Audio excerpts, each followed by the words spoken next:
Smoke medical weed every day. The following thoughts on Hoppe Hour represent Ryan Hoppe and Pastor. Listener discretion is advised. Live from Tampa Bay, you are tuned in to Hoppe Hour. He's the voice of a generation that got screwed by the baby boomers. Welcome back to Hoppe Hour. Hoppe Hour. Hoppe Hour. Hoppe Hour starts in 4, 3, 2, Hoppe. Hoppe, Hoppe. This is Hoppe Hour with Hoppe. What's up, Mo on the radio? How are you? I'm doing awesome. How are you, man? I feel so honored right now. Can I eat snacks during this? Of course you can eat snacks during this. Whatever the hell you want to eat, you can do. We need Pirates Booty to immediately sponsor this podcast. This is Hoppe Hour. I am your host, Ryan Hoppe, and right now, right next to me, you can hear him every afternoon on 99.5 QYK. It's Mo on the radio. Thank you, sir. You don't have any clapping sound effects? I can work on it. I can totally go to YouTube. Totally kidding. No. Thank you for having me. Seriously, I feel honored, honestly. When I heard that Mo Bounce would be joining Beasley Media Group, I was like, this building, which is already very talented, is a lot more talented. You know what I'm saying? Oh, man, thank you for that. My head is going to be enormous by the time Oh, no, that's the only compliment I'm doing. I'm not going to kiss your ass the whole time. All right, good. So what the hell happened? Why'd you leave Z100? So I didn't leave Z100. I was fired. Oh, that sucks. No, it was. I was broadcasting at home, during the pandemic. Up in New Jersey and in New York, it was just a lot more. I don't know what's the best word to say. Uptight. Yep, absolutely. Perfect word, Ryan. Thank you for that. Anyway, so I was broadcasting home from like March 2020 all the way until I was laid off. That's a good word, laid off. I like that. It sounds better. I was laid off. But so I wasn't even back at the studio yet, and my ratings were great. Everything was going great. My dad had passed away in the end of March of 2021. Not 2 weeks later, I was supposed to have my weekly Zoom meeting where we're face to face talking with the boss like we did every week, every other week, and then he called me 10 minutes before it and says, "Hey, I'm not going to be able to be on video today."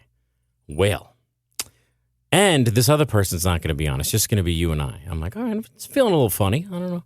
So then he gets on Zoom, but he turned his camera off, and he says, "Hey, we're going to have to let you go." I said, "What?" Usually, I don't know. This is the thing.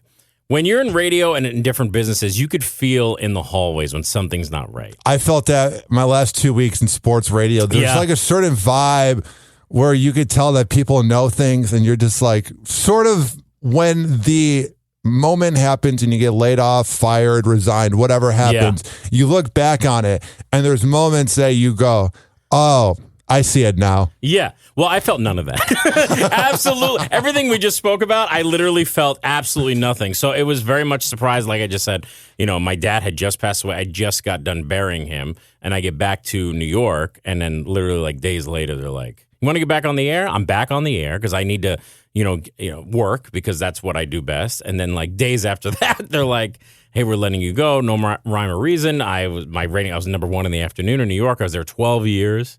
So everything was great. And then, I was laid off. And then 2 weeks after that, my wife at the time asked me for a divorce.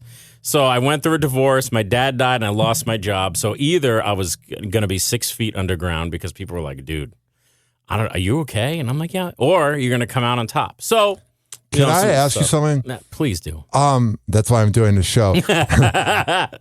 Is there a part of you, and if you don't want to answer it, it's fine. Is there a part of you that you see the things that happen? You lose your job in radio, your dad dies, but specifically you losing your job in radio and then a divorce following. Yeah. Is there any part of you that thinks that you're actually just with you because you were cool radio DJ? That's absolutely. I could unequivocally say that. I had that with my last breakup. I left 102.5 The Bone to make more money at iHeartMedia and did sports radio. Yeah. And like sports radio is cool, but it's not like edgy shock jock radio. And surprise, 2 months later, we're no longer dating. So I feel like I got the best advice from Tony, who was just in here. Okay. He was saying that if a girl is all about like, "Oh my God, you get free tickets. Oh my God, you get this or that." Yeah. That's not the girl to like talk to. Like this girl I'm talking to right now has no idea what I do. And it's brilliant because I feel like she likes me for Ryan, not for Ryan Hoppe, radio guy. Yeah, well, that's the thing. I mean, it probably was like that from the beginning of my previous relationship, but you have blinders on. She had 2 kids, and I always wanted to be a dad, and I'm now helping raise her kids. You know, I had the whole family kind of persona, but you know, through the years, there was a lot of red tape, and there was a lot of red flags that were flying. That everybody around me was like, "Dude, calm down," or "This has happened." No, it's not. No, it's not.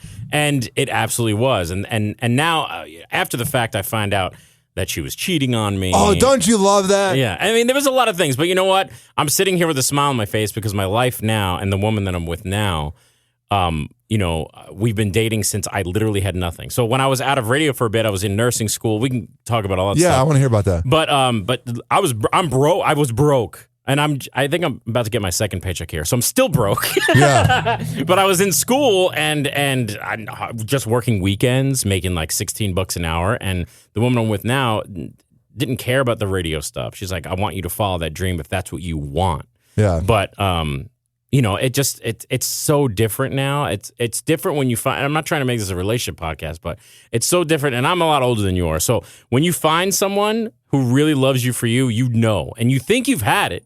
But you didn't. And that's exactly what I'm living right It's sort of like you saying the last few weeks of a job where you can look back and see the flaws. It's kind of like the last few months of a relationship. You can look back and go, oh, I overlooked that. Hindsight. Yeah, it's all about all those like red flags that everybody warned you about. You were finally seeing it. But that's the thing. You could listen to people if you want, but more likely than not, you're not going to. You're just going to live your life because you have blinders on. And then you see everything that happened. You're like, oh. And the worst part is having to say sorry to your bros that you ditched for 2 to 5 years. Absolutely. And you're like, sorry, I know you were there for me since day one. I'm sorry. I'm sorry. Yeah, there was a little of that, but mainly it was my own family who were telling me the red flags for years. Yeah. And they let me just live it. You know, they were supportive, but they would try to get their little comments and like, hey, did you notice this? Or why? No, don't worry about it. It's nothing. Yeah, it was everything. I just didn't listen to it. But that's life. I mean, we have to learn on our own at times, and everything happens for a reason. So I'm a firm believer in that. So was there a part of you that always wanted to be a nurse, or what got you into nursing school? So I've always been a self-proclaimed nerd. When I say nerd, I love all things electronics. I love fixing things. I can see that. Yeah, I'm total nerd. You can call me a nerd. In fact, my name is Nerd now. That's just my name. But you could always find me like doing those things as a passion, not as a job. I never did any of those things to make money. And I've always read, when I was younger, I used to read like medical journals. Yeah. And I don't know why, because I've never been like an uber smart kid. I've just kind of skated through high school. I was decent when I was in drama club and did all those things. But I always loved the medical field and had an appreciation for it. And so when radio went south for me, it was a blessing in disguise because I had other offers. There was an offer in Los Angeles to do mornings at K-Rock. That I declined. I was offered and declined. Everyone was like, how can you decline that? And I'm like, because it just doesn't feel right. I was just in my...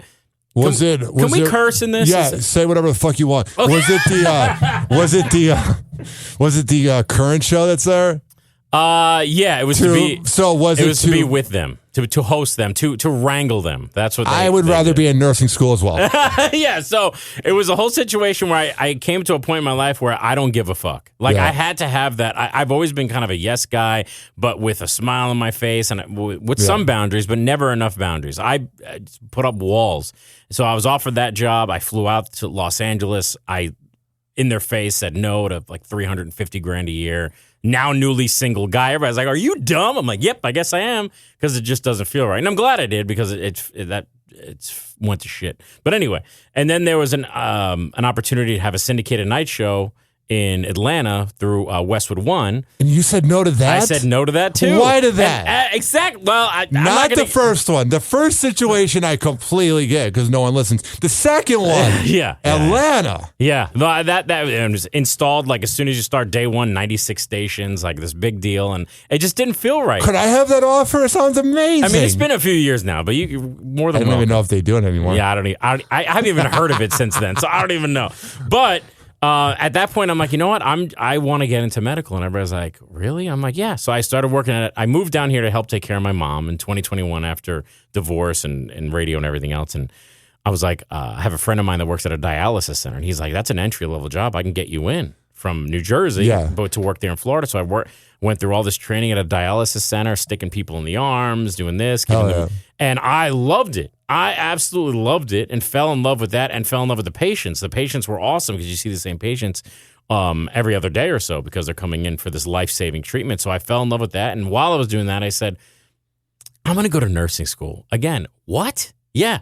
So I enrolled. I'd never been to college a day in my life. So now at that moment, I was 40 years old, and I'm like, I'm going to go to college. Everybody's like, well, dude. Was this like a midlife crisis? Most people buy motorcycles. I went to nursing school. Hell yeah. So I did. I enrolled at Kaiser University. They were great. I did all my prerequisites. I had like almost a 4.0 GPA. I was on the dean's list, and I'm like, who'd have thunk that I could go to college and be decent and like it?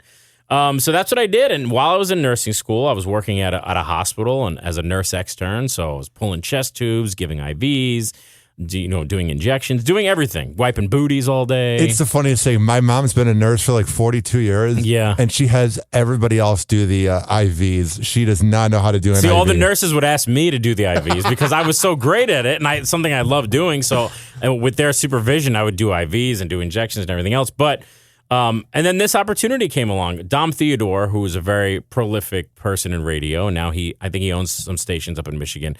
At the same time, he consults a lot of radio stations, and he helps us out with consulting here at Beasley in Tampa. And he was like, dude, you live right down the road in Tampa. I said, yeah. He's like, do you want to get back into radio? And I'm like, I don't know, man. Like, I was burned pretty bad from my heart. I just felt like the whole thing was a piece of shit, the way I was handled after so many years and great ratings and bonuses, and then they're like, see you later.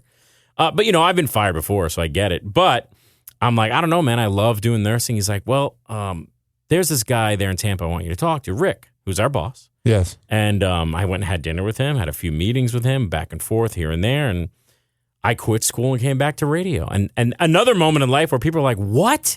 What are you doing? You had like a job you're about to do where you can make pretty much radio money, good money, but you work your ass off for it. And you're always going to have a job. You're like not going to be laid off again. Yeah, but the first part is why you didn't do it. All the work. It's like 12-hour shifts, bro. Yeah, it's nuts. I was working 12 to 14-hour shifts, which I liked, but I thought to myself as well, I'm like, I'd rather work 5 days a week. I think instead of 3 days for however many hours. The 12-hour shifts would be cool if there was like 32 hours in the day, but it's just like you drive home, eat dinner, and then go to bed, because I saw my mom do it my whole life. That's what I did. I would go home, I would eat dinner and go to sleep, wake up at 4:30 in the morning and do it again.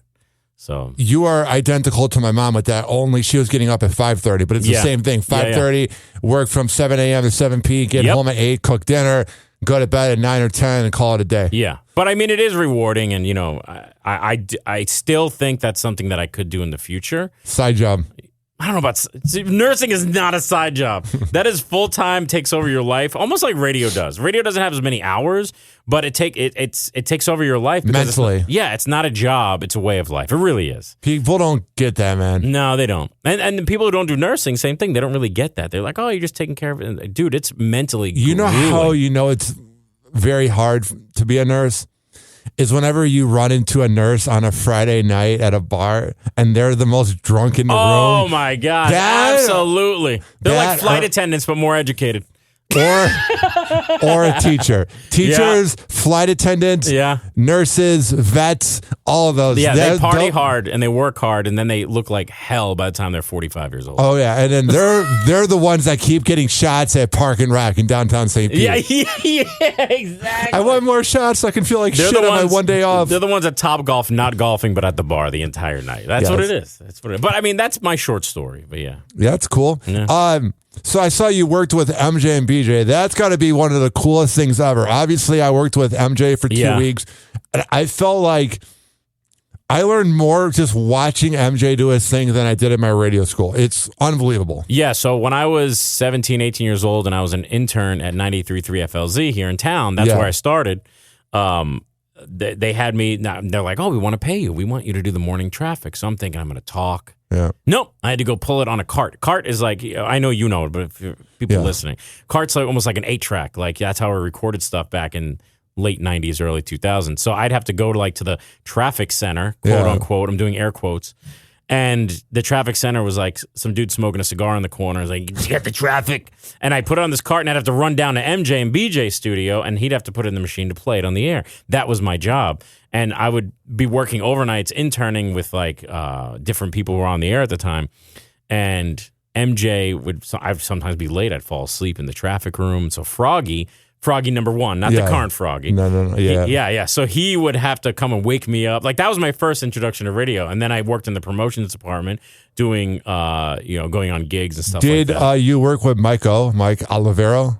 Who was in charge of promotions from 98 Rock? He was my boss at 1025. Yeah, so my initial program promotions director was Joe Mama Johnson. I've heard about that. Yeah, he was Jobdone. That's a very big thing that he used to say. I used to go buy cigarettes for him across the street, Cools, in minimum of 6 at a pack, never a carton.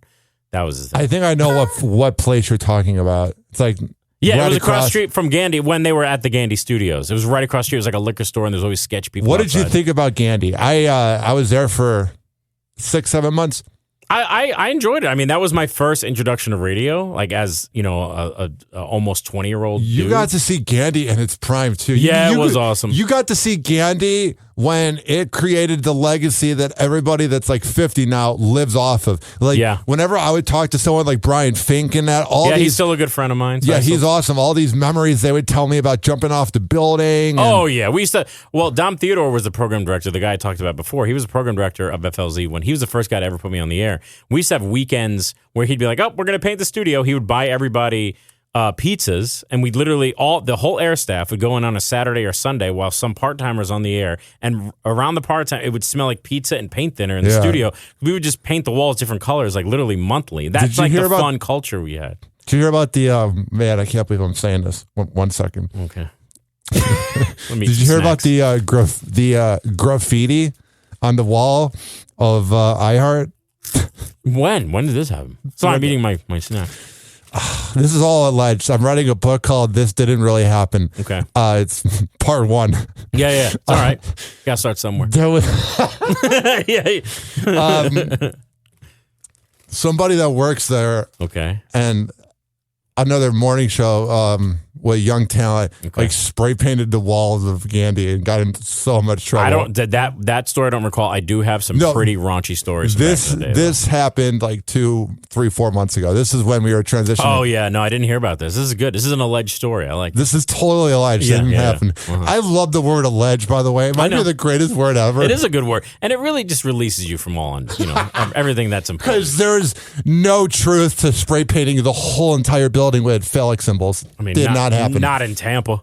No, not at all. Never alleged. You were a part of the debauchery, though. You were telling me things off air, and you were telling me things off air, and I kind of took part in some of that working at 1025. Yeah, but it was a little different because everybody was in their 40s and 50s, so it kind of felt like dinosaurs doing it. That's not a shot at Mike Calta, but it was like they were older, but they were doing things from the 90s. But you were doing it like for the first time ever. Yeah. You know what I'm saying? Oh yeah. I used to be on Kane. God rest his soul. By the way, legend. I was his intern along with Munchie, who's still at the iHeart studio. That's why Brian likes all our posts. Yeah, whenever I post anything about you, he's the first one. Oh, that's nice. I love Munch, but we used to do some dumb shit. He's told me. I can't say some of them. I will not say some of them. But they just like send me out to like Taco Bell, like in the FLZ vehicle, and like, be like, here's an air horn. You're going to be like 20 feet in front of the drive-thru. Just take everybody's order and just tell them a random number what they have to pay, that the actual drive-thru is broken. Well, after a few times doing that, the manager would run after me. There was one time where me and Munch had to go pick up a Tampa prostitute. Hell yeah, Nebraska Avenue? No, yeah, absolutely. And bring her back to the studio so Kane can interview her, like interview with the prostitute. But we got held at knife point. I mean, it was this whole thing. We the dumbest shit we did. The dumbest shit. All I'm going to say, radio people love Nebraska Avenue. Yeah. That's their spot, dude. Yeah. Well, that and Carol Baskin. Carol Baskin. Radio I didn't expect people, you to hear that. Radio people and Carol Baskin love them some Nebraska Avenue. That's all I'm going to say. All right. I reached a level recently where I don't care. You know what I mean? Yeah. In a healthy way. Not like I'm going to start breaking all the rules way. Yeah. But I don't hold back as like I did a year ago. You know? Yeah, I think you're getting more comfortable with, first of all, this is yours. This is your podcast. This is your thing. And you get to talk to some awesome people on these podcasts, excluding myself. But amazing people. Why do you talk yourself down? That is the most radio DJ thing ever. Hey, everybody. I'm so happy, but when the mic turns off, I fucking hate myself. No. Dude, I totally love my life. And I've just learned so much through the years, and I can't take anything seriously. I just can't. Radio is funny because sometimes the most real talks is during a 5-minute commercial break off air. That and massive dumps. That's the best time to take a dump. Oh, hell yeah. Stop sets? Oh, dude, God, 1025 The Bone, they have like 18-minute commercials. Best time to take the morning dump. Check Twitter. It was great. You could even check Twitter, take a dump, and then delete your Twitter all within one commercial You could literally run a marathon during some commercial break. And then you could join Threads and still have time to go back Threads to the studio. is Google Plus. Yeah, it is. Fucking lame. I'm on it. Because you know what I don't like? I have to be on it. I got notifications. On my Twitter, I like follow people I want to follow. It's showing me people that I A, don't follow, and B, are my Facebook friends. So it's pretty much people I don't want to see on Twitter. Well, see, I deleted my Twitter during the pandemic. It was too much bullshit. I know, I can't find you on there. Yeah, because I'm gone. I deleted it after I never wanted to be on Twitter, but I felt like I had to. When you're in radio, you have to be on all the platforms. I genuinely use Instagram the most because that's like what I'm drawn to. But Twitter just got me so mad between politics and the woke stuff and social justice and everything else, which are all very important things to a lot of people, which is fine. But the arguments, I could not.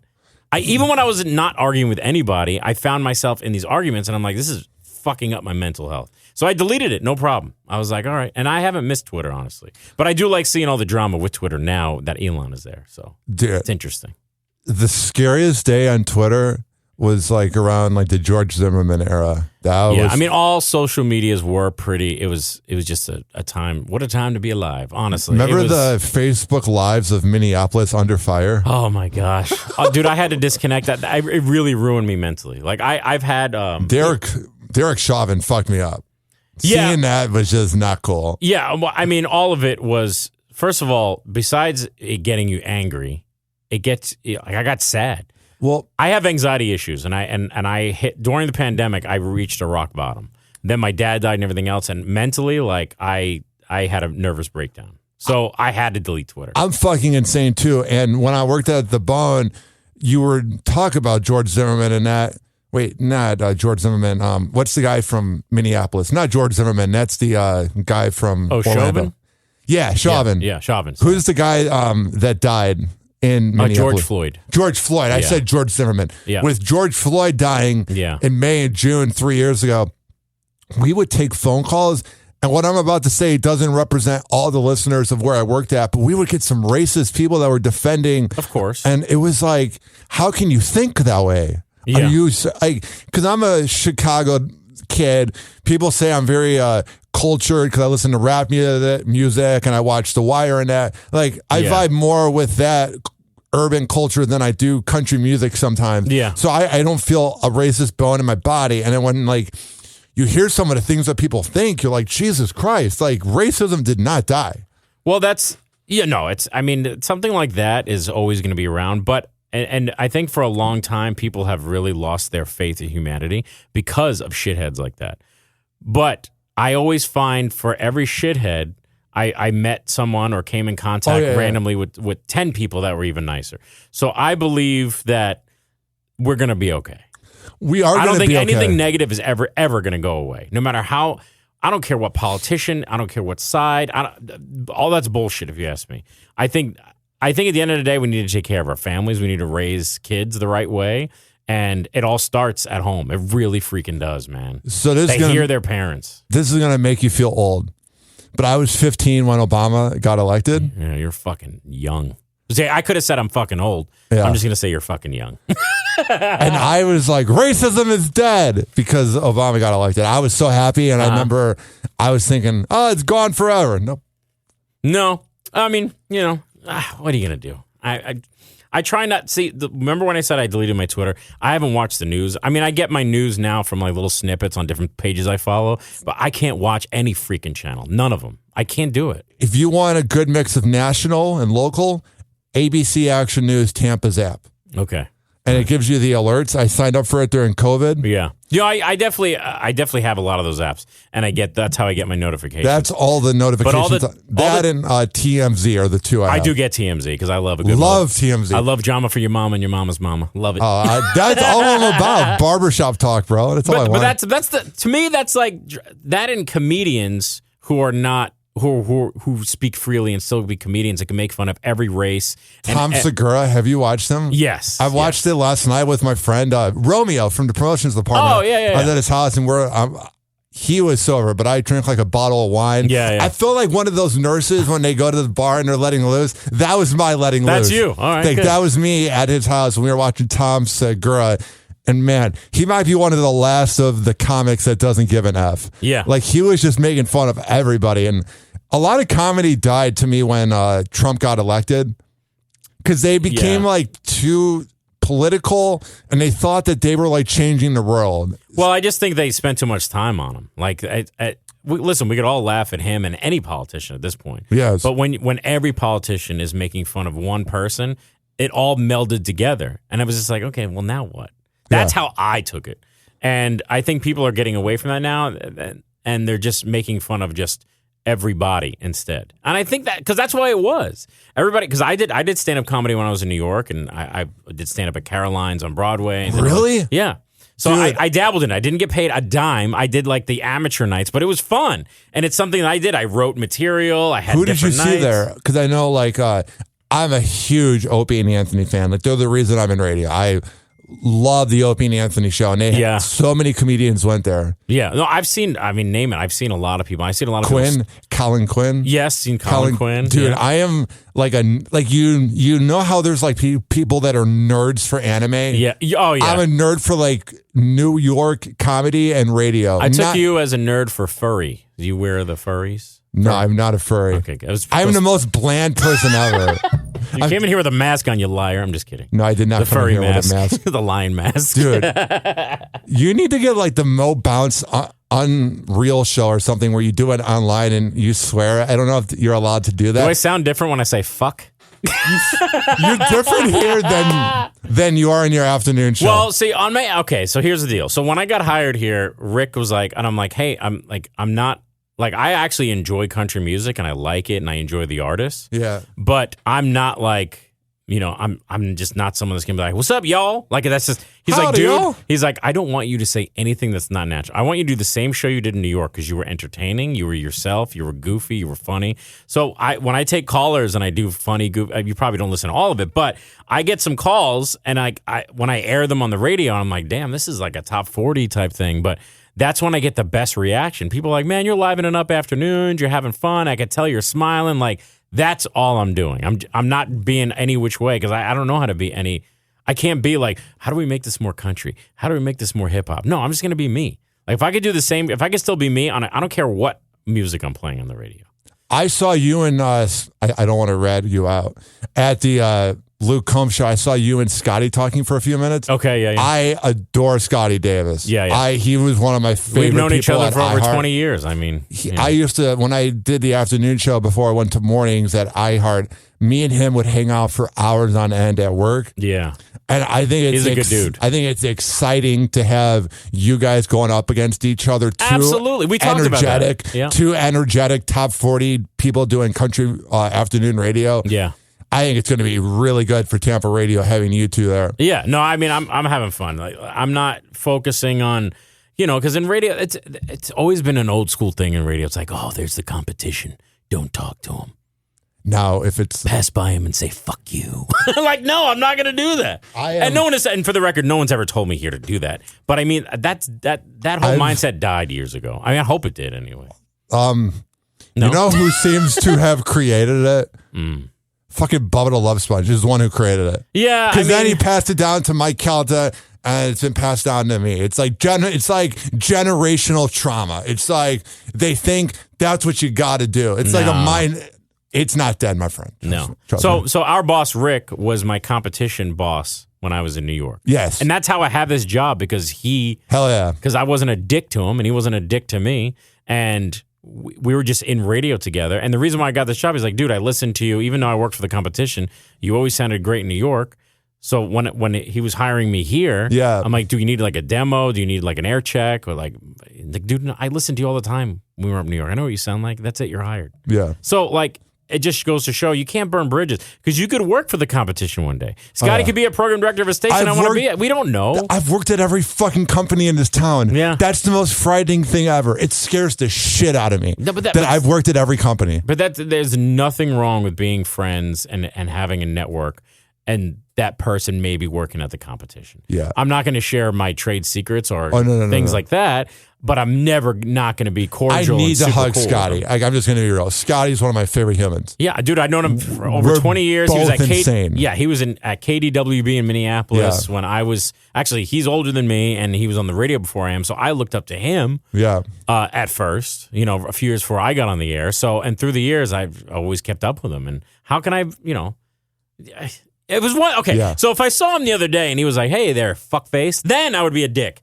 But if you're not going to be a dick to me and we could just sit there and be like, "Dude, what's up, man? How you been?" And like, there's no reason why we can't just be human beings to each other. I don't know. So I'm never going to be that guy. But the real part is that QYK is better. Well, it is. And that's unfortunately, Scotty. Because we're live and local. Scotty, I love you, but we're better. Anyway. Yeah. Anyway, Scotty, let's have a beer, buddy. No, dude, I love seeing him.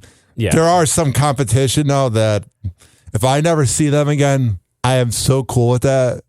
There's some people that I just... I got to be careful how I word this because I actually forgot that people listen to my podcast. Yeah. And there's been times I've said things this year and then it's gone back to people and it's been kind of a big thing. So I got to be careful what I say. But there's just some people in this... Not even just this market, but just in radio, that you're like, who the fuck do you think you are? Yeah, I know. You're just talking into a microphone, into the archaic thing that I love known as radio. You are nothing at the end of the day. Well, listen, I think that I say this to a lot of people who are not in radio, but radio, we're artists. I know we're the freaking bottom of the totem pole when it comes. Lowest. Yeah, we're arguably halfway in the dirt. But we're seeds. So the thing is, this business and artists are always run on ego. I don't care if you paint for a living, or on the radio, or you're in movies.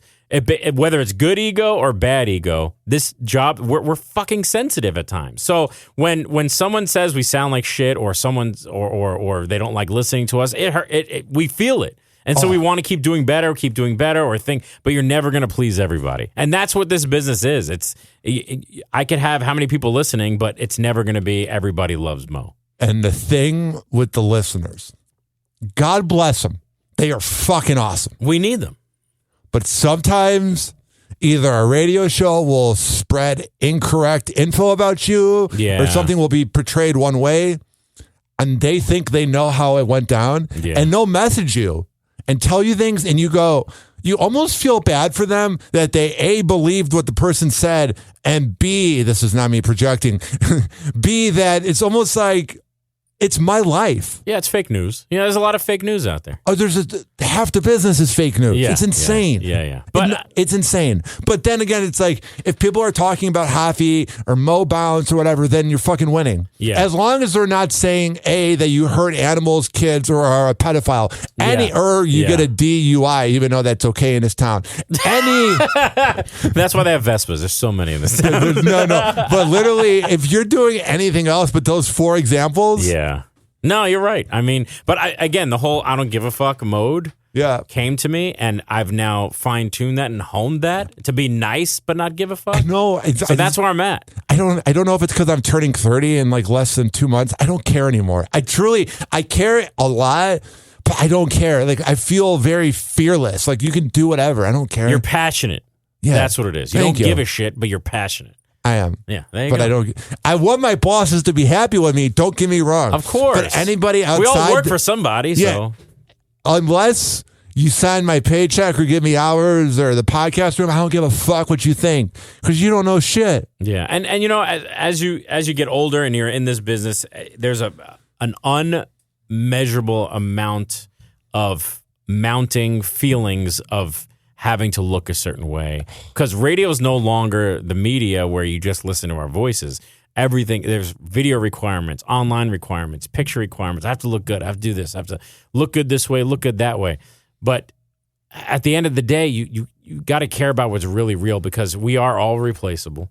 New York was a big, I made a ton of money in New York. I was making a shitload of money, and that all went away overnight, and I was replaced within days. And that woke me up. I knew, we all say it, and we go, man, we're all replaceable. But until you go through that and you see it, then you go, okay, now I need to smell the roses a little deeper. Yes. Now I need, and that's just what it is. So that was my wake-up call. It sucked in the moment, but it was a blessing now, because it rid my life of all the bullshit, ex-wife, the feelings of my father passing away, all the negative things in my life were reborn again with my life now, and because I was fired. So that's getting fired or laid off or that's right. Resigned. We're not saying fired, laid off. That's right. It does sound bad. Mine was resigned because iHeartMedia was like, we wouldn't be against you working here in the future, and we don't really want to fire you, so let's have you resign. Yeah. So I sent a letter. I went, "Dear Tommy, I am resigning. Thank you." And I love Ryan Hoppe. And I love Tommy. Tommy Chuck's a fucking man. Yeah, he's a great dude. I would go to war for Tommy. I did. Him and Brian Donovan and Chris Sektig, they're fucking awesome. Yeah. There's a lot of great people. I don't have the same amazing memories or nice things to say about everyone in New York. Yeah. And the thing about New York is that if in the beginning when I got there in 2009, it felt super open, no egos. And then as the years went through. When did that change? A new program director got there in 2015, and with Sharon Daster and Tom Pullman hired me. I was like one of Tom Pullman's last hire before he went up the chain to like corporate, to like VP of talent or whatever he is. Wow, that's a lot. But I love Sharon and Tom. But the new PD that came in after Sharon stepped down, it just changed the whole trajectory of the radio station. And now I can honestly say, being a radio professional and listening to that station, non-biasedly, I know I'm off the station, but I still get messaged. I was laid off 3 years ago. I get messaged till today, dude, it's not the same. We miss you here in New York. Or that station sounds so horrible now. What's going on there? And I don't know what to tell them. I just know that it's not. And so then that piqued my interest. And I've been listening recently for hours on end at points, like on the weekend or like at night. And it does not sound good. It doesn't have that larger-than-life Z100, biggest top 40 station in market number one. It does not have that sound anymore. And I'm like, what the hell happened? My old job's doing just fine, and I have not listened a second. Yeah. The only time I've listened to 102.5 is if I'm at a red light and it's like a truck driver blaring it, and I hear it. Yeah. Besides that, it was legit a divorce. It was just... Yeah, I know. That's how I feel about Z100 New York. Listen, I was there for 12 years. I had great opportunities, wonderful memories. I made amazing money. I hustled my ass off. But did you save any of this amazing money? So I did not. Well, no, I did. Let me preface it. I did save, but during the pandemic, we were told to keep working, but we were being furloughed. So at the same time, I probably doubled my salary in endorsements. So I was making six figures in just endorsements. Damn. So during the pandemic, that all went away. Dude, it was just money. Trust me. 2019 must have been crazy. Yes. 2019 was the best year ever. So when all that money goes away, when all these companies are like, it's a pandemic, we don't have any marketing money. So you're talking six figures went away overnight and never came back. And at the time I was raising a family, and I was still married and everything else. You had a separate lifestyle by then. I had 4 cars. I had a $4,500 a month townhome. I had this. I had that. Not that I was rolling in dough. That's pretty baller. But I was able to afford it easily. That's pretty baller. So when that goes away, I had to live off of everything I was saving for over a year with the whole family because my ex refused to work. But that's a whole nother podcast. Whatever. Yeah. So cloud chasing. So yeah, it was. So I spent all that money because I had to. We had to survive. I paid rent. I paid all my credit card bills. All the things people stopped fucking doing. Those are some red flags. All the things everybody stopped doing during the pandemic, I kept doing it. I'm like, I'll pay my $300 a month credit card. I'll pay my $900 a month Escalade payment. I'll do all that. Escalade baller over here. Yeah, it's all gone, bro. All gone. It's all items. They were all items, man. They all had to go. And I had to really see and that to happen to me to notice that it didn't give a shit. Like, it didn't matter. Worth a shit. It doesn't. I think about that for like my old radio job of 7 years and all the perks I had and all the memories in that. Yeah. And now I'm sitting here talking to you in a production room. Like, no offense, but I just go, what the fuck happened? It's fine. I feel fine. Everything's fine. Nothing went wrong. Nothing happened. It's fine. That's what I tell myself Crying every day. and rocking in the corner. Yeah, literally. No. The worst is crying while driving because then you feel like you're going to crash. I know, because your eyes are all blurry. So then you like park in your like, let's say if you live in an apartment, you're in your parking lot or you're wherever you live. When you park at home, I just begin crying sometimes. Yeah. It's crazy. But it's good to have a good ugly cry once in a while. It's all right. Every once in a while. Mine's like every 2 days. That's okay. There's nothing wrong with that, man. There's nothing wrong with that. Dude, I never drink anymore. I got so drunk last night. I am so hungover right now. I feel like garbage. Nice. Get some bread in your belly. You'll be That's why that's why I never drink. It's lame. Yeah. I woke up today and I was like, my head hurts. Like, this isn't fun anymore.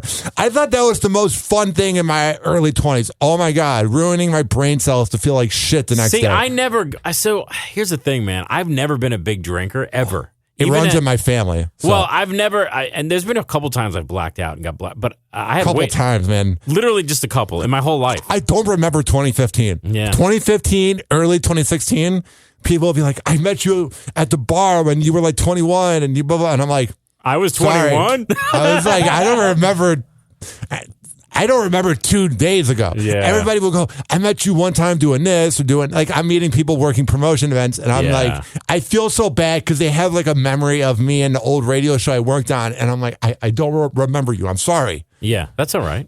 That's okay. That's the whole I don't give a fuck thing. Yeah. It's like, okay, I apologize, but we'll be okay. Because they'll come up to me and be like, you're Hoppe, right? And I'm like, yes. And they're like, oh, we met in 2015. There was a Christmas tree giveaway. And I'm like, what? I don't even remember the Christmas tree giveaway. Yeah. I don't know. What are Christmas trees? Yeah. I was there? What? Dude, you should have dabbled in talk radio. You would have done good. Oh, man, I was going to. So there was a time where I was going to do that during, and I've done a couple podcasts and stuff, but I would one day love to do talk radio. Because I could talk for fucking ever.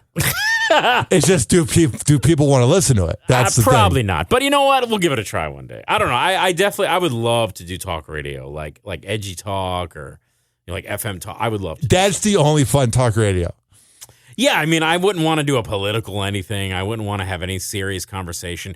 I'd want it to feel like a podcast on the radio, which essentially that's what it should be like, because that's why people love podcasts. That's essentially what Opie and Anthony was. Yeah, absolutely. You're absolutely right. Yeah, that's what Howard Stern was, honestly. I mean, Stern was like that, not in the beginning, but more now he is. More now it is. Yeah. I'm not a fan of it now.